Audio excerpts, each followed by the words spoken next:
Veltar stood in the bright white hall of the Galactic Council building. His forearms held a thick file marked with red symbols that meant important in 12 different alien languages.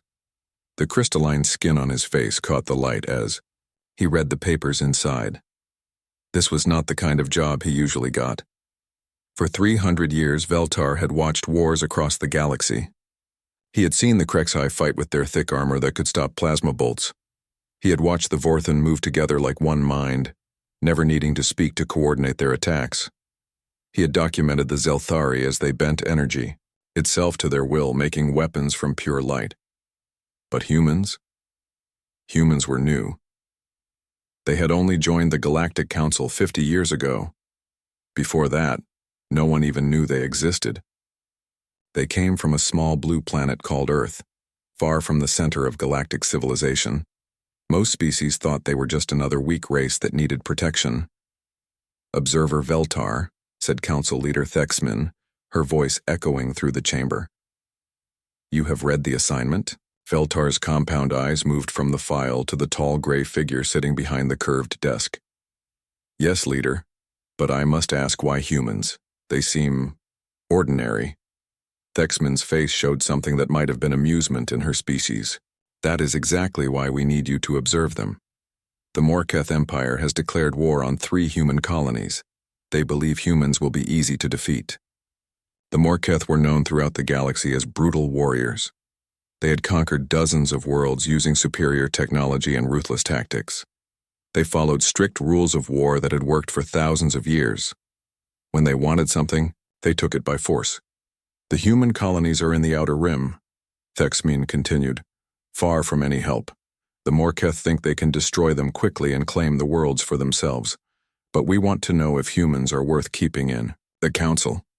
Veltar looked at the file again.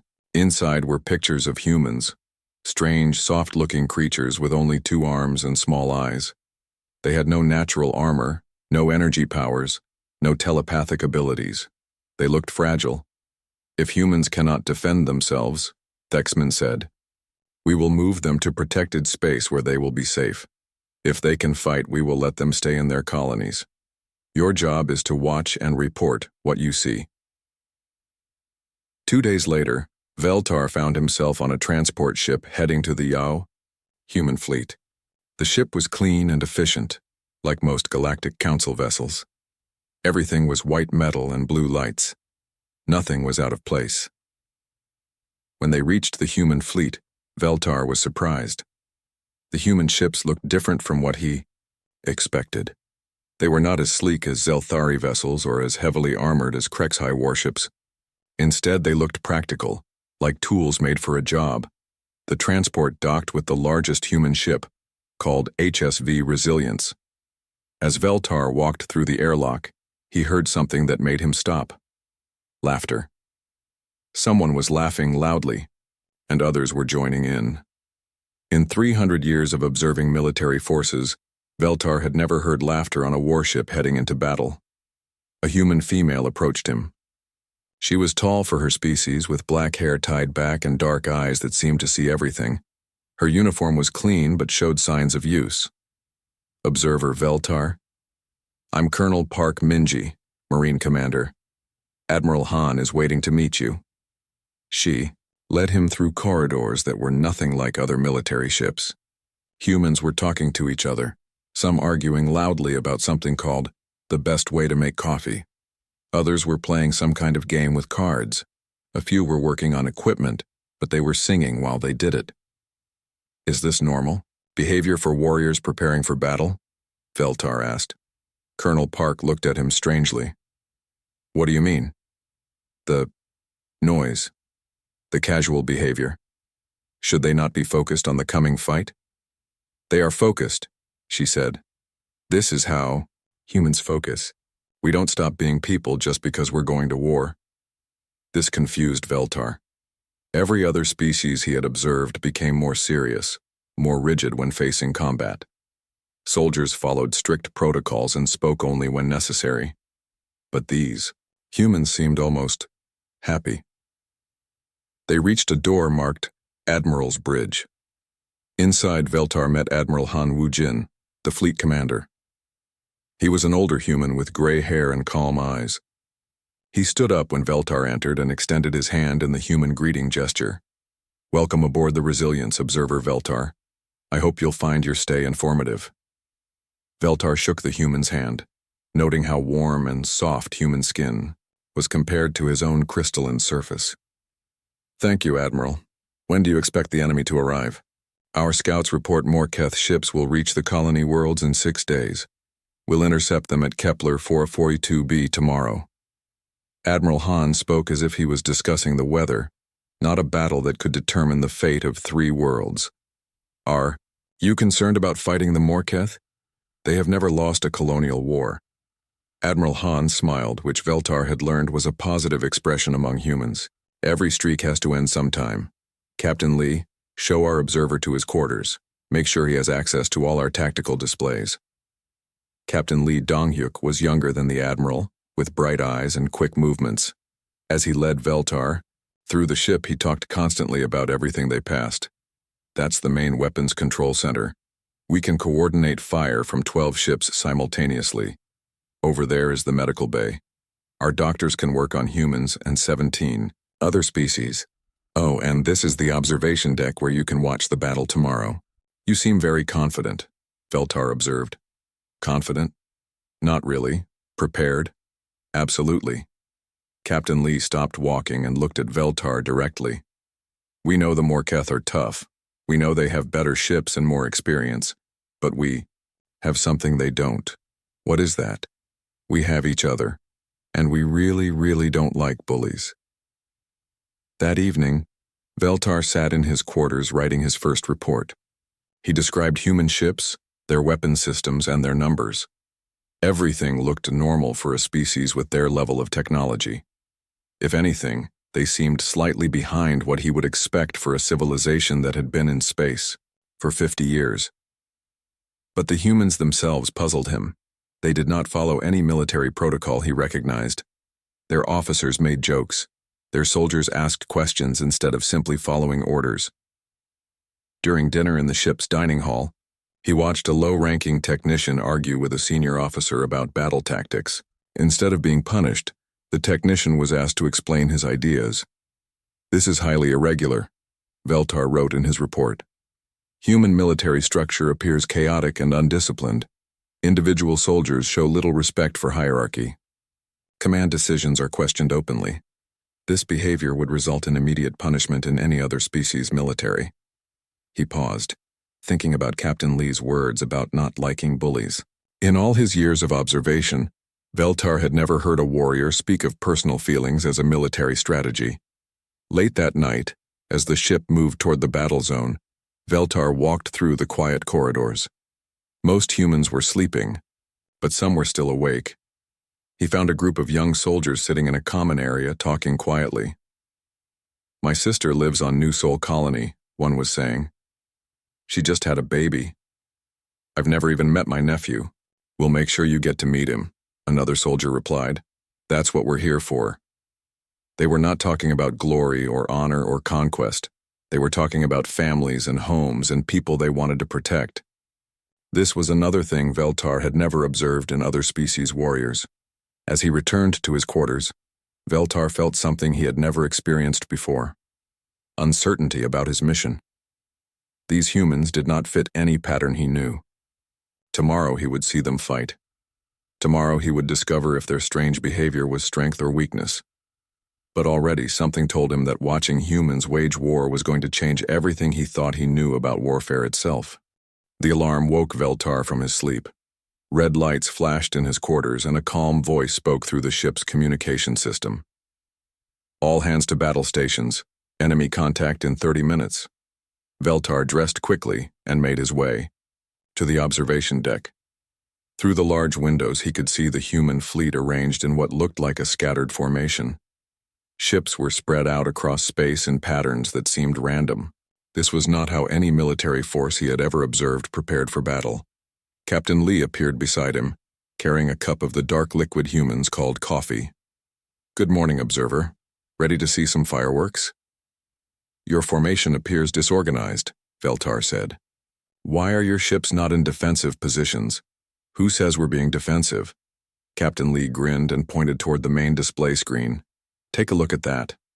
The screen showed enemy ships approaching, dozens of dark Morketh vessels, in perfect formation. They moved like a single organism, maintaining exact distances from each other. Their weapons were already charging, energy signatures bright on the display. The Morketh follow standard battle protocols, Veltar observed. Heavy ships in front, support vessels behind, fighters on the flanks. This formation has been successful for them for centuries. That's exactly the problem, Captain Lee said. It's predictable. Admiral Han's voice came over the communication system. All ships, this is Admiral Han. Remember what we practiced.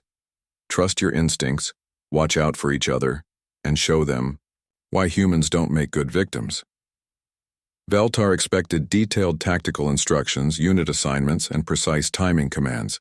Instead, he heard something that sounded almost casual.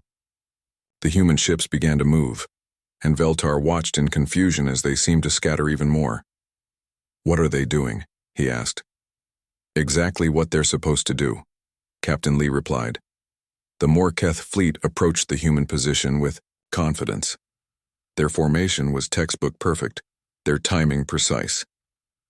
Veltar had seen this same formation destroy 12 different species' fleets. It should have worked against humans too. But then Lieutenant Kim Tae-hyung, flying a small human fighter, did something impossible. His ship dove directly toward the largest Morketh battleship, flying so close to its hull that the enemy weapons could not target him. Instead of attacking, he painted the ship's weak points with targeting lasers for other human vessels. That pilot will be killed, Veltar said. No fighter can survive that close to a battleship. Tae-hyung knows that, Captain Lee said calmly. He's doing it anyway, but Lieutenant Kim was not killed. As Morketh fighters moved to intercept him, other human ships appeared from directions the enemy had not expected. The scattered formation suddenly made sense.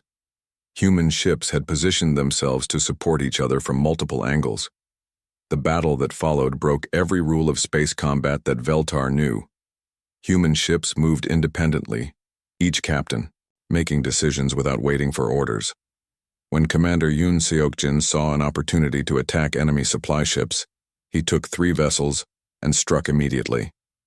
He did not ask permission or wait for coordination with other units. On the planet's surface, Sergeant Choi Hyerin led ground troops against Morketh landing forces. Instead of following standard defensive positions, she split her soldiers into small groups that moved constantly. The enemy could never predict where the next attack would come from. This is chaos, Veltar muttered as he watched the displays. No, Captain Lee corrected him. This is jazz. Jazz? Human music where musicians play together but each one improvises. They know the basic song, but they make it up as they go. Same thing here. We know the basic plan, but everyone adapts to what's actually happening. Veltar watched a human soldier named Private Jeon Ji-woo discover that his weapon had been damaged in the landing.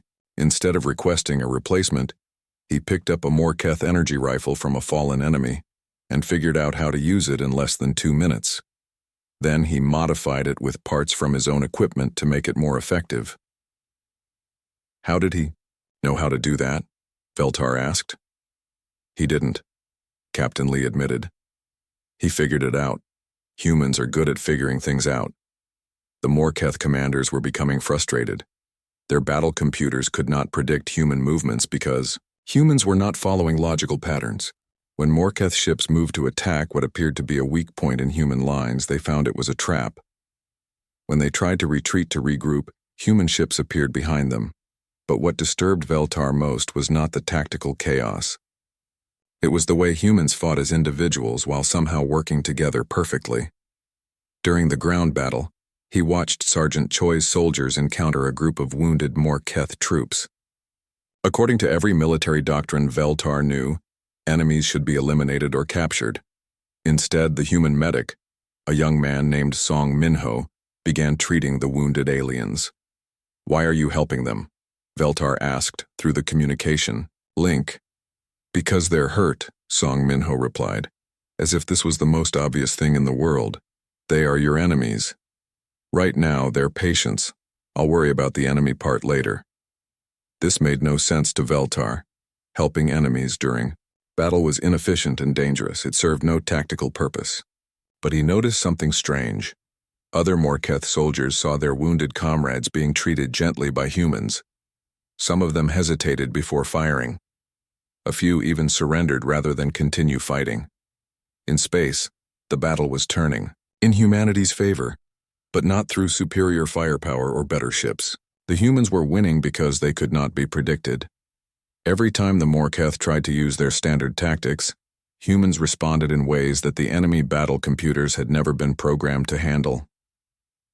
Lieutenant Kim Tai-hyung performed a maneuver that should have destroyed his ship, flying directly through the exhaust of a human cruiser to use the thermal blast as cover while attacking enemy fighters.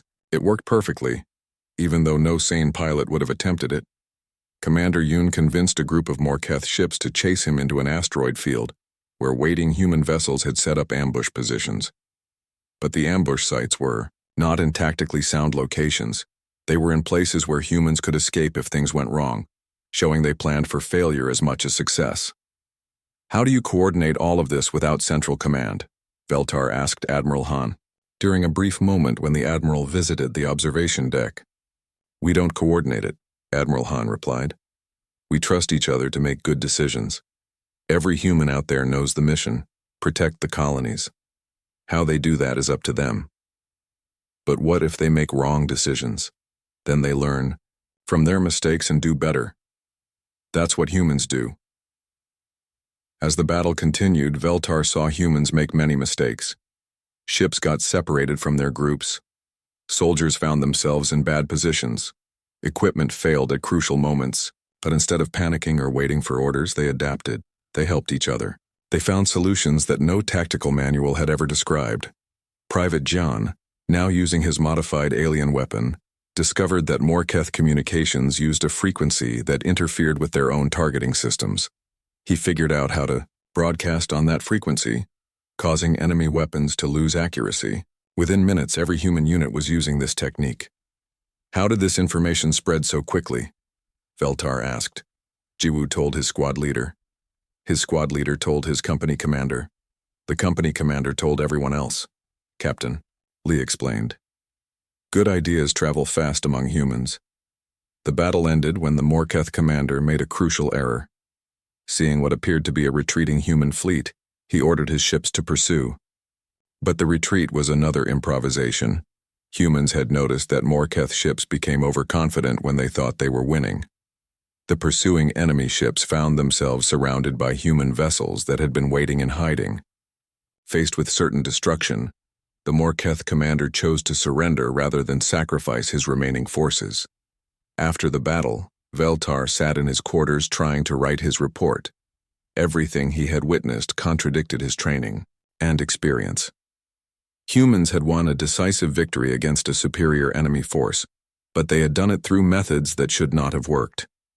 Their tactics were unpredictable. Their soldiers acted independently. They made emotional decisions. They helped enemies. They improvised constantly. They ignored established military doctrine, and it had all worked perfectly. Human military capabilities exceed initial assessment, Veltar wrote. However, their methods are unlike anything in recorded galactic history. Further observation is required to understand how apparent chaos produces effective results. But privately, Veltar was beginning to suspect that what he was seeing was not chaos at all. It was something else entirely. Something he had no name for, and something that worried him more than he wanted to admit. 3 weeks after the first battle, Veltar found himself on a transport ship heading to Proxima Station. The Morketh had taken the mining facility 6 months ago and were using it as a forward base. Admiral Han had decided it was time to get back. "Why am I being assigned to ground forces?" Veltar asked Colonel Park Minji as they reviewed the mission briefings. "You wanted to understand how humans fight," she replied. "Space battles are just the beginning. You need to see us up close." The assault team was smaller than Veltar expected. Only 200 human soldiers against what intelligence reports said were over 1,000 Morketh defenders. The station's thick metal walls and narrow corridors would favor the defenders.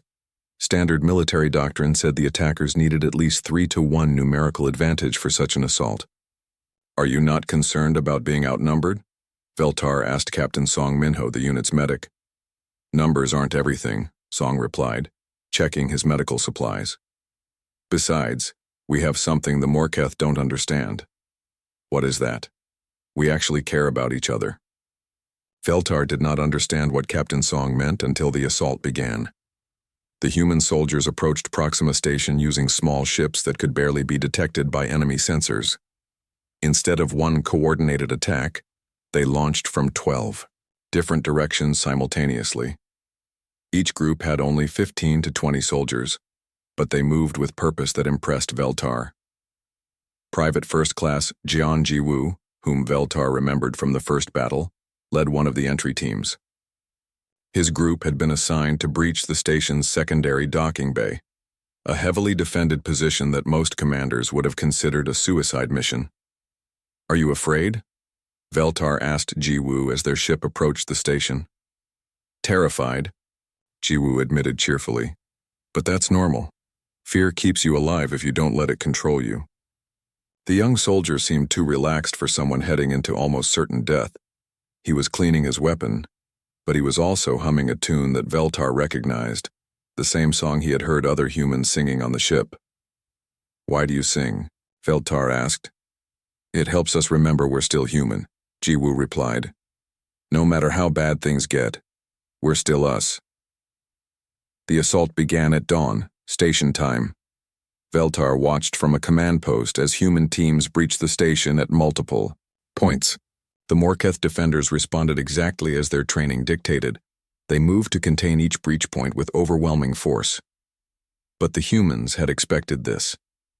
As Morketh troops concentrated on stopping the obvious attacks, smaller human teams infiltrated through maintenance shafts, ventilation systems, and damaged hull sections that the enemy had not thought to guard. Major Kim Namjoon, the intelligence officer, had studied the station's construction plans and noticed something the Morketh had missed. The mining facility's original designers had included hidden passages for emergency evacuation. These passages were not marked on standard schematics, but Major Kim had found references to them in the construction company's archives. "How did you know to look for this information?" Veltar asked. "I didn't know," Major Kim admitted. "I just wondered what I would do if I was designing a mining station in dangerous space. I would want ways to escape if something went wrong." This kind of thinking amazed Veltar. Human intelligence officers did not just analyze enemy capabilities.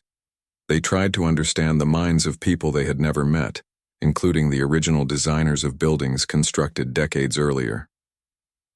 The fighting inside the station was brutal. Morketh soldiers were larger and stronger than humans, and they knew the station's layout better. But humans had advantages that Veltar was only beginning to understand. When Private Jiwu's team encountered a sealed blast door that blocked their advance, they did not wait for engineers or explosives. Instead, they examined the door's construction and noticed that its locking mechanism relied on a specific type of metal alloy. One of the soldiers, a young woman named Kim Da-yoon, had worked in a metal processing plant before joining the military. She recognized the alloy and knew its weaknesses. Using parts from their own equipment, they created an acid mixture that weakened the locking mechanism just enough for them to force the door open. The entire process took 15 minutes and required no special tools or outside help. "How many of your soldiers have technical knowledge beyond their military training?" Veltar asked Colonel Park. "All of them," she replied. "Humans don't just become soldiers. We bring our whole lives with us." This became clear as the battle continued. A soldier who had been a teacher showed unusual skill at understanding the station's computer systems. A former construction worker knew how to move through the facility's structural supports without being detected.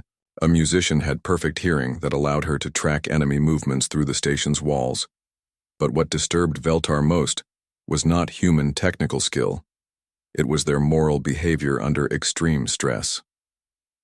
During the assault on the station's main corridor, Captain Song Minho's team encountered a group of wounded Morketh soldiers who had been abandoned by their own forces. The aliens were trapped in a damaged section of the station, slowly dying from their injuries. According to every rule of warfare Veltar knew, these enemies should have been ignored or quickly eliminated. They posed no threat, and helping them would waste time and resources. But Captain Song immediately began treating their wounds. "We are in the middle of a battle," Veltar protested. "These aliens were trying to kill us minutes ago, and now they're hurt," Song replied, carefully bandaging a Morketh soldier's injured arm. "I'm a medic. I help people who are hurt." "They are not people. They are aliens." Song looked at Veltar with an expression the observer had learned to recognize, the look humans got when someone said something they considered obviously wrong. "They think, they feel pain, they're afraid of dying.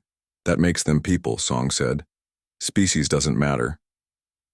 While Song treated the wounded enemies, other human soldiers stood guard and shared their water supplies with alien prisoners.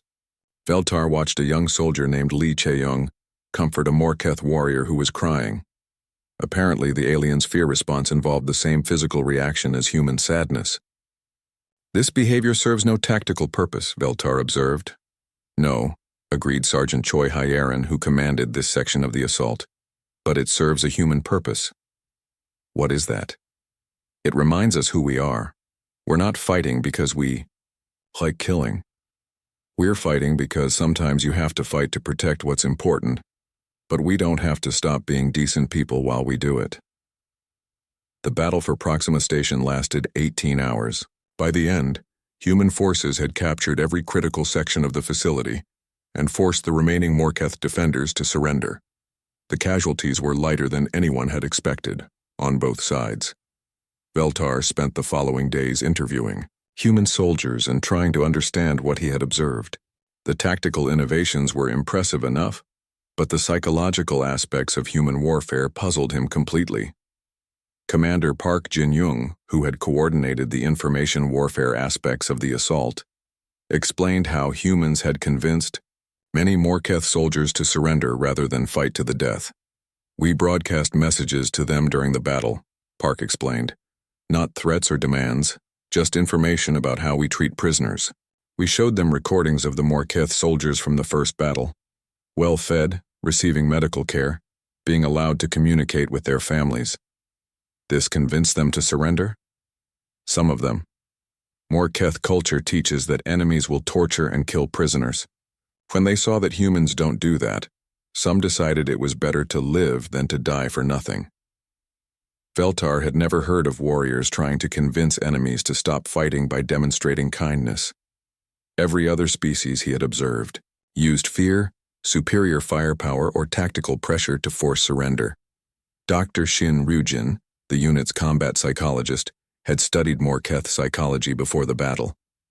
She had developed specific approaches for dealing with their fear responses and cultural expectations.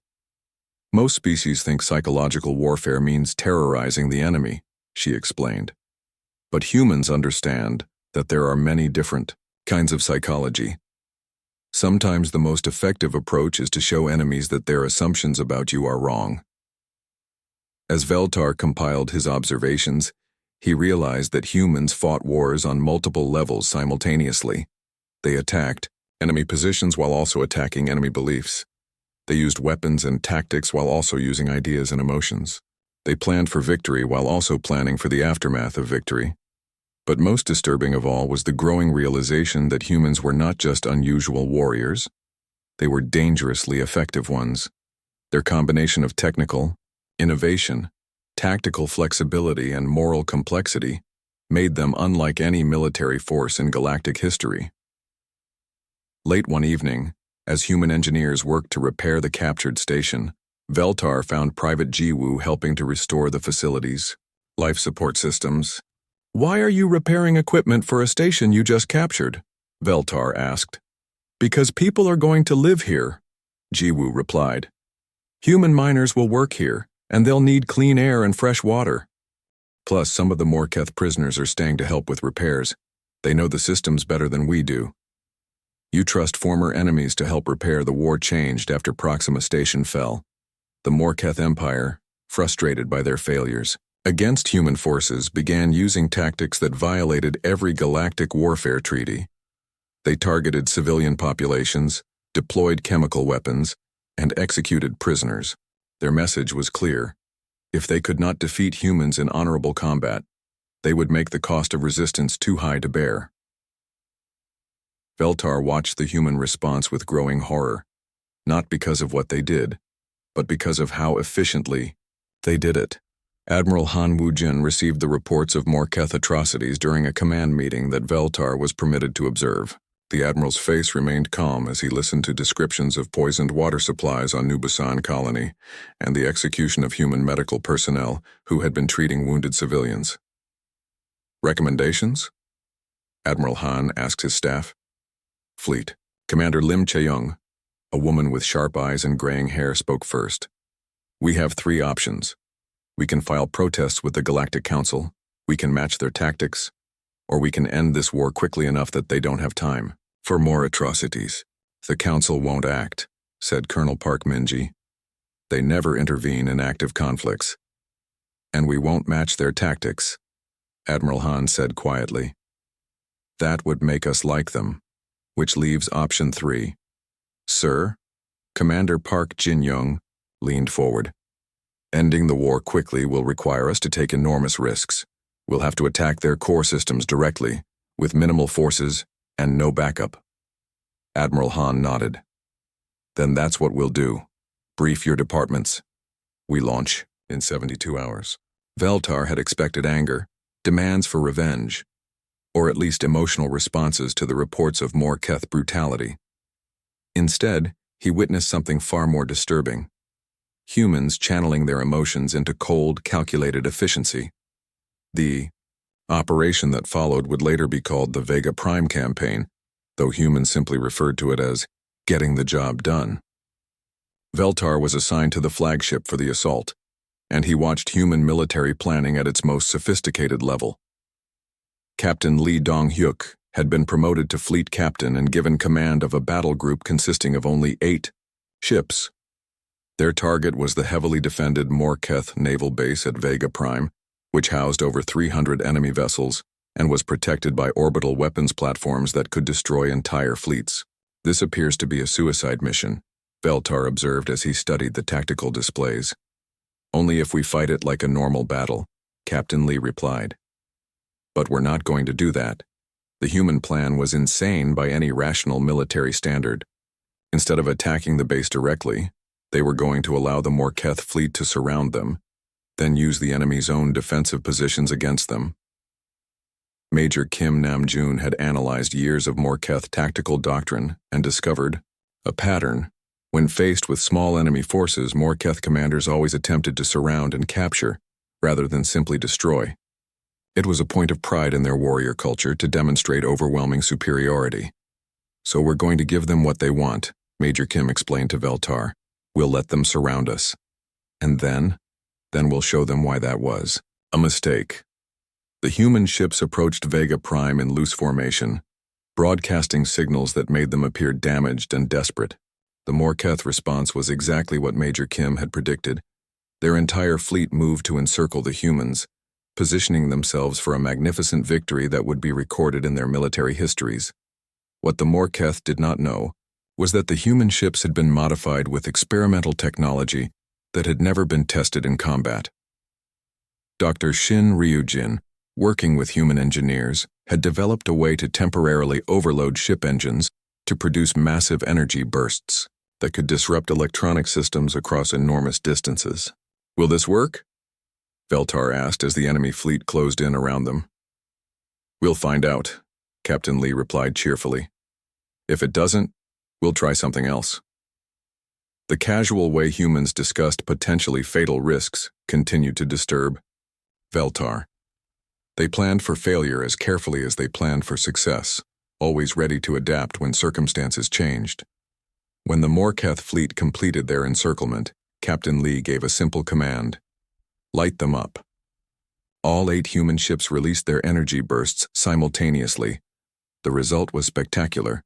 Every Morketh vessel within range lost power, their weapon systems failed, and their communications went dead. In the space of 30 seconds, the most powerful enemy fleet in the sector became a collection of drifting metal shells. But the humans were not finished. As more Keth ships struggled to restore their systems, human fighters launched from hidden positions throughout the asteroid field surrounding Vega Prime. These pilots had been waiting in powered-down ships for 6 hours, enduring cold and isolation. That would have broken warriors of most other species. Lieutenant Kim Tae-hyung led the fighter attack with the same impossible skill Veltar had observed in earlier battles. But now his tactics were more ruthless, more precise. He targeted enemy ships' life support systems rather than their weapons, disabling them without killing their crews, but making it impossible for them to continue fighting. "Why do you not simply destroy them?" Veltar asked during the battle. "Because we're not murderers," Captain Lee replied. "We're soldiers. There's a difference." The battle lasted only 4 hours, but it effectively ended the Morketh Empire's ability to wage war against human colonies. With their primary fleet disabled and their main base captured, they had no choice but to negotiate. But Veltar's real education in human warfare came during the aftermath of victory. General Kang Seolgi, who had overall command of human forces, established temporary administration of captured Morketh territories. Her first orders were not about military security or resource extraction. They were about humanitarian aid. Human medical teams began treating wounded Morketh personnel immediately. Human engineers worked to restore power and life support to disabled enemy ships. Human communications specialists helped Morketh soldiers contact their families to report they were alive and safe. "This makes no sense," Veltar told Dr. Shin Ryujin as he watched human medics working to save the life of a Morketh commander who had ordered the execution of human prisoners just days earlier. "Why doesn't it make sense?" she asked. "He is your enemy. He has committed war crimes. Why do you risk your own medical supplies and personnel to keep him alive?" Dr. Shin paused in her examination of a wounded human soldier to look at Veltar directly, because that's what victory means to humans. We don't win by becoming like our enemies. We win by proving that there's a better way. The most disturbing revelation came when Veltar learned about human weapons capabilities that had never been used. Commander Park Jin-young showed him classified reports about human military technology that had been developed but kept in storage. "This device," Park explained, pointing to technical specifications, "could have rendered the Morketh homeworld uninhabitable within 6 hours. Complete atmospheric poisoning, no survivors." "Why was it not used?" Veltar asked, though he was beginning to suspect the answer. "Because genocide is wrong," Park replied simply. "No matter who does it or why." Veltar studied the documents more carefully.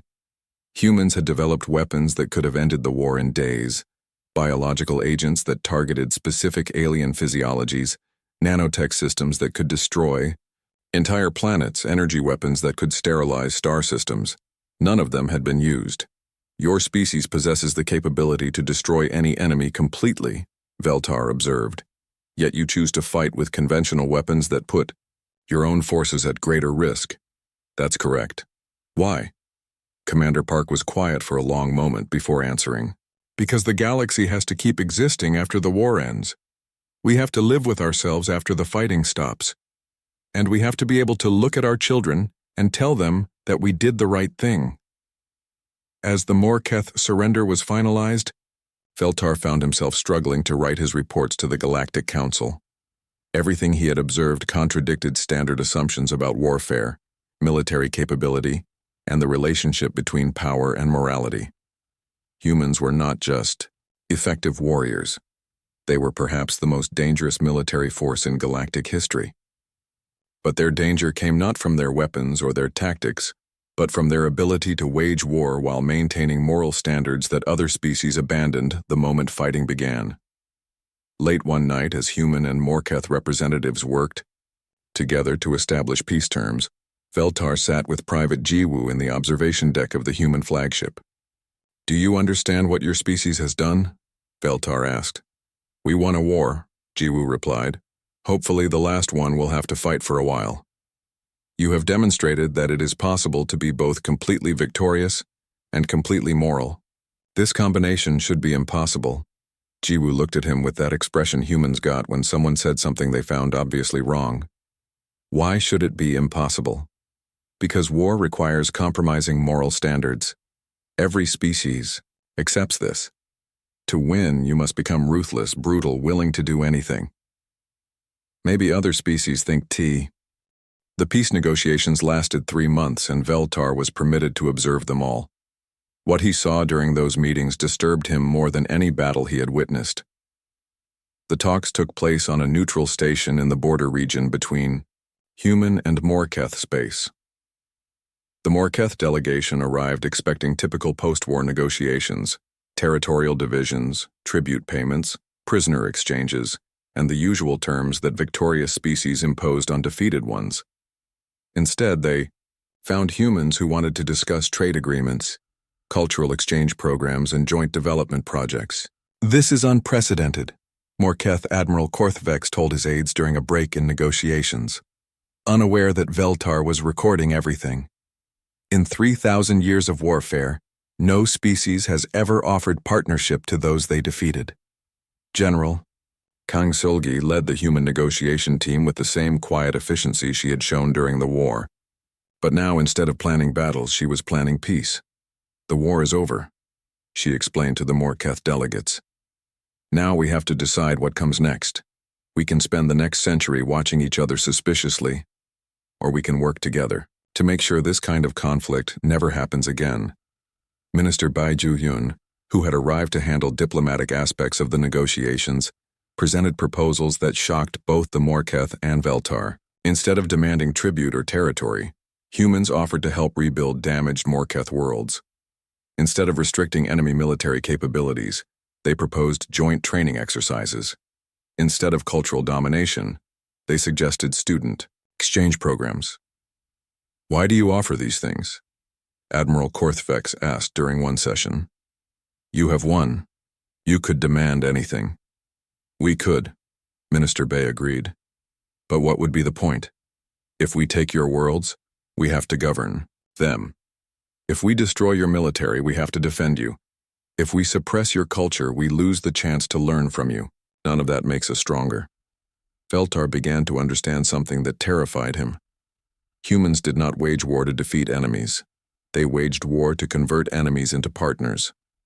Every battle, every tactic, every decision was made with the long-term goal of creating permanent peace.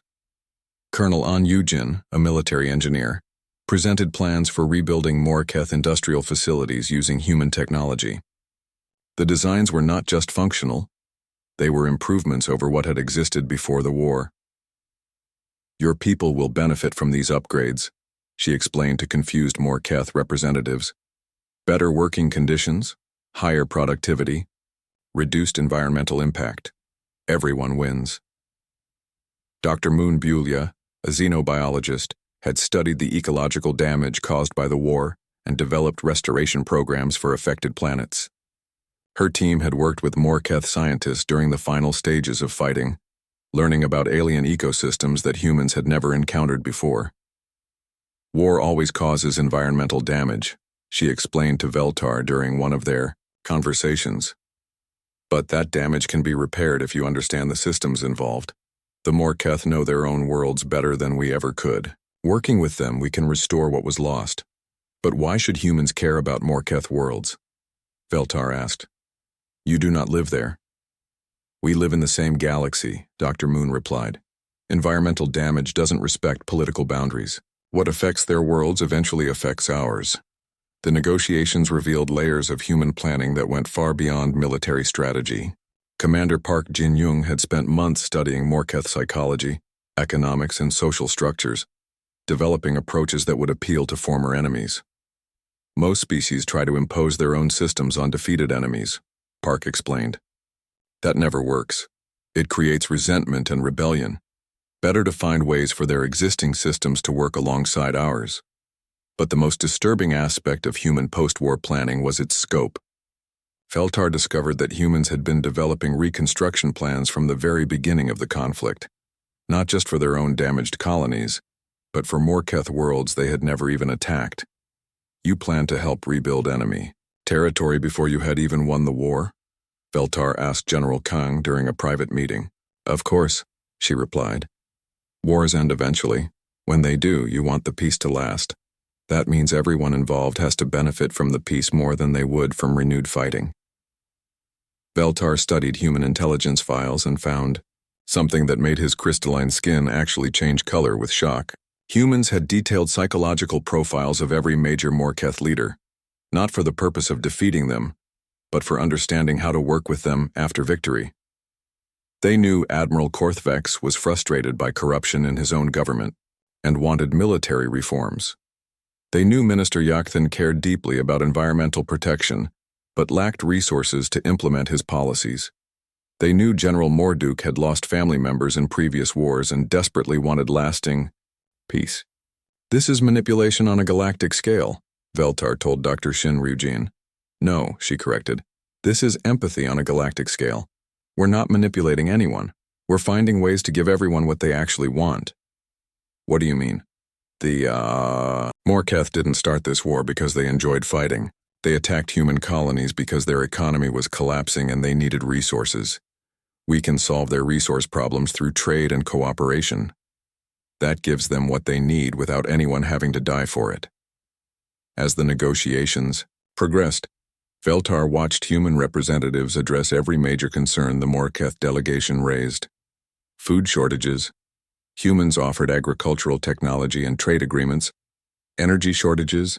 Humans proposed joint development of clean energy systems. Social unrest. Humans suggested cultural exchange programs that would give young Morketh new opportunities. But behind all these generous offers, Veltar detected something that made him deeply uneasy. Humans were not just being kind, they were being strategically brilliant. Every agreement they proposed strengthened human influence while making former enemies dependent on human cooperation. You are creating a form of conquest more complete than any military victory, he told Minister Bay during a private conversation. She looked at him with the same expression humans always got when someone stated something they found obviously wrong. We're creating a partnership that benefits everyone involved. That's not conquest. That's civilization. But the result is the same. Morketh worlds will become dependent on human technology, human trade, human culture. You will control them without governing them. Control? Minister Bay seemed genuinely puzzled. We're offering them tools to solve their own problems. How they use those tools is up to them. The most frightening moment came when Veltar discovered that humans had developed similar post-conflict plans for every major species in their sector of the galaxy. Files marked peace protocols contained detailed strategies for converting potential enemies into partners, complete with economic incentives, cultural exchange programs, and technological cooperation agreements. You have plans for making allies of species you have never fought, Veltar observed. We have plans for avoiding fights with species we never want to fight, General Kang corrected. Prevention is easier than cure. On the final day of negotiations, as human and Morketh representatives signed agreements that would reshape their region of space, Veltar realized what he had been witnessing. Humans did not wage war like other species. They waged peace. Every battle was fought with post-conflict reconstruction in mind. Every victory was designed to create conditions for lasting stability. Every tactical decision considered not just immediate military objectives but long-term political relationships. And it was working. The Morketh delegation left the negotiations enthusiastic about their new partnership with humanity. They spoke of humans as liberators rather than conquerors, saviors rather than enemies. How many other species could you defeat this way? Veltar asked Admiral Han during their final meeting. Defeat? Admiral Han looked puzzled. We don't want to defeat anyone. We want to live in peace with everyone. But if you had to fight them? Admiral Han was quiet for a long time before answering. All of them, probably. But that's not the point. The point is to never have to find out. That night, Veltar sat in his quarters staring at a display showing the current state of human space. In 50 years, humans had gone from unknown newcomers to the dominant influence in their sector of the galaxy. They had not conquered a single world through traditional military occupation, but their economic partnerships, cultural exchanges, And technological cooperation agreements had created a network of allies and dependencies that was more secure than any empire. And none of their partners seemed to realize what had happened. They all believed they had freely chosen to work with humans because cooperation benefited them. They were right, of course. Cooperation did benefit them. But the long-term result was the same as if humans had conquered them all through traditional warfare. Except this way, everyone was happy about it. Veltar began to understand why the Galactic Council had chosen him for this assignment. They had suspected that humans might be more dangerous than they appeared. They had been right, but not in the way anyone had expected. Humans were not dangerous because they were better warriors than other species. They were dangerous because they were better at making war unnecessary. Veltar stood in his quarters aboard the transport ship returning to Galactic Council headquarters, staring at two different documents on his computer screen. One was the official report he was supposed to submit. The other was the truth. The official report described humans as adequate warriors with unusual tactical flexibility and recommended continued council membership with standard monitoring protocols. It contained accurate technical data about human weapons, ship capabilities, and military organization, but it revealed nothing about what made humans truly dangerous. The true report was something else entirely.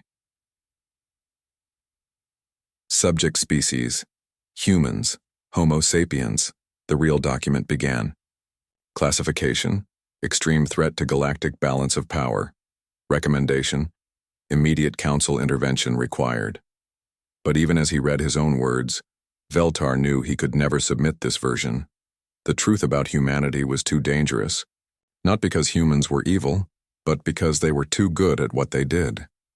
3 days remained before his scheduled presentation to the council.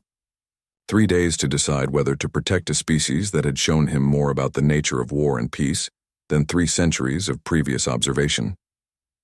Veltar thought about the last conversation he had with Admiral Han Wujin before leaving human space. The Admiral had invited him to dinner, not an official briefing, just a casual meal in the Admiral's private quarters. "What will you tell your council about us?" Admiral Han had asked over coffee. "What would you like me to tell them?" "The truth," Han replied immediately. "Whatever that might be, and if the truth results in actions against humanity." Admiral Han had considered this question seriously before answering. "Then at least we'll know where we stand. Humans prefer honest enemies to dishonest friends." The simple directness of that statement had stayed with Veltar during the long journey home. In all his years of diplomatic and military observation, he had never encountered a species that actively preferred uncomfortable truths to comfortable lies. Now, reviewing all his observations, Veltar understood what made humans so dangerous. They did not just fight wars. They transformed the entire concept of what war could accomplish. Traditional warfare was about imposing one group's will on another through superior force. The victors took territory, resources, or tribute from the defeated. The process was brutal but comprehensible, and it maintained recognizable power relationships between species. Human warfare was something entirely different. Humans fought not to defeat enemies, but to solve the problems that had created enemies in the first place. They used military force as a tool for creating lasting peace, turning conquered territories into willing partners and former foes into grateful allies. The results spoke for themselves. Every species that had fought humans now worked with them voluntarily. Every world that had opposed human expansion now welcomed human investment. Every government that had seen humans as invaders now considered them essential partners, and none of it had been accomplished through traditional conquest. Humans had created the largest sphere of influence in their sector of the galaxy without directly governing a single alien world. Veltar opened his personal journal and read the entry he had written after the Morketh peace negotiations. Humans have solved the fundamental problem of interstellar politics. How do you maintain security without creating the oppression that leads to rebellion? How do you ensure access to resources without the exploitation that breeds resentment? How do you spread your influence without the domination that eventually causes resistance? The answer is that you make everyone benefit from your success. You share power instead of hoarding it. You create partnerships instead of dependencies. You solve other people's problems in ways that also solve your own. The result is a form of hegemony more stable than any empire, because everyone involved has genuine reasons to maintain it. Traditional conquerors rule through fear and force, which eventually fail. Humans rule through making themselves indispensable, which is permanent. This was what the Galactic Council feared, though they might not realize it yet. Not human military strength, but human political innovation. Not their ability to destroy enemies, but their ability to make enemies unnecessary. Veltar thought about what would happen if he submitted his true report. The council would debate for months, possibly years. Some members would argue for immediate action against humanity before their influence spread further. Others would propose attempting to copy human methods. Still others would suggest that the current balance of galactic power was preferable to whatever humans might create. Eventually, they would probably decide that humanity represented an unacceptable risk to galactic stability. Not because humans were aggressive or expansionist, but because their methods were too effective. If human approaches to conflict resolution became widely adopted, the entire structure of galactic civilization would change. Species that maintained power through military dominance would lose their advantages. Governments that controlled their populations through external threats would face internal pressure for reform. Economic systems based on resource scarcity and territorial competition would become obsolete. The Galactic Council itself, which existed primarily to manage conflicts between species, would become unnecessary if humans succeeded in eliminating the root causes of those conflicts. So the Council would act to preserve the existing order, probably by restricting human expansion, limiting their contact with other species, or in the worst case, authorizing preventive action to eliminate the human threat before it could destabilize galactic civilization, all of which would be a tragedy, because Veltar had seen what humans could accomplish when given the chance. He thought about Private John Jiwoo, who had shared his rations with Morketh prisoners, while his own unit was running low on supplies. About Dr. Moon Bayuli, who had worked 18-hour days to restore ecosystems on alien worlds she had never seen before the war. About Admiral Han, who had ordered his forces to take greater risks rather than use weapons that would cause unnecessary civilian casualties. These were not the actions of a species that posed a threat to galactic peace. They were the actions of a species that might finally make galactic peace possible. But the Council would not see it that way. They would see disruption, change, uncertainty. They would see their own power being diminished by a species that made their traditional methods obsolete. They would choose preservation of the known over the possibility of something better, unless they never learned what humans were really capable of. Veltar made his decision. He deleted the true report and began revising the official version, making it even more mundane than before. He described human tactics as moderately effective instead of revolutionary. He characterized their post-war reconstruction efforts as standard humanitarian protocols, rather than strategic transformation of enemy societies. He recommended routine monitoring instead of detailed study of human methods. The report painted humans as competent but unremarkable warriors who happened to be good at making friends with former enemies. Nothing to fear, nothing to study, nothing to change about current galactic policies. It was a complete lie, and Veltar knew it would probably work. The Council wanted to believe that humans were ordinary, because extraordinary species created extraordinary problems. His report would confirm their preferences and allow them to continue ignoring what humans were actually doing, but the deception would have a cost. By the time Veltar reached Council headquarters, he had composed his resignation letter. He could not continue serving an organization he was actively deceiving, and he could not reveal the truth about humanity without betraying the trust they had placed in him. The presentation to the Council went exactly as he had expected. The members listened politely to his summary of human military capabilities, asked a few routine questions about their technology and tactics, and accepted his recommendation for continued monitoring without debate. An adequate report on an adequate species, Council Leader Thexman commented afterward. Thank you for your thorough work, Observer Veltar. Your next assignment will be to study the Krillhan expansion in the outer systems. I respectfully decline, Veltar replied. I am submitting my resignation from the Observer Corps. The silence in the chamber was profound. Observers served for life. Resignation was almost unknown. May I ask why? Thexman inquired. Veltar had prepared for this question. Personal reasons. I have served for 3 centuries and wish to pursue other interests. It was not entirely a lie. He did wish to pursue other interests. Specifically, he wanted to return to human space and spend whatever time he had left learning about the species. He had failed to report accurately. The council accepted his resignation with the bureaucratic indifference he had expected. Within a day, his security clearances were revoked. His access to classified information was terminated, and his replacement was selected. Veltar boarded a civilian transport heading back toward human space, carrying only personal belongings, and the knowledge that he had probably made the right choice for the wrong reasons. 18 months later, he lived quietly in a small human colony called New Jeju, working as a cultural consultant for humans who wanted to understand alien perspectives. His end